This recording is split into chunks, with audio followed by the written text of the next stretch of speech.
Media media media media media media media সস্তায় media দিচ্ছি sir, মাত্র 100 কোটি টাকা। সরকার বসা থেকে উচ্ছেদ সব এই হাত দিয়েই হয় স্যার।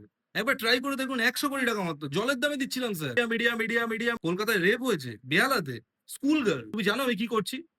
মন্ত্রীর মেয়ের বিয়ের মেনু শুনছি। এটার থেকে এটা বেশি ইম্পর্টেন্ট? যাও এখান থেকে স্যার। আমি ইনভাইটেড তো? ও আমি ইনভাইটেড না? ও যারা পয়সা খেয়ে রেপ কেস কভার করে না তারা ইনভাইটেড না?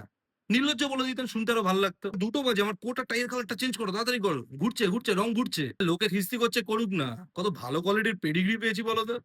জমিয়ে লাঞ্চ হবে। আবার কলকাতার রেপ কেস। আরে ভাই বলছি তো ওটা ইম্পর্টেন্ট না। তুমি জানো কি হয়েছে? টালিগঞ্জে একজন অ্যাক্টরের জাঙ্গিয়া ফুটো হয়ে গেছে। সেটা আমি দেখবো নাকি এগুলো দেখবো? চলো।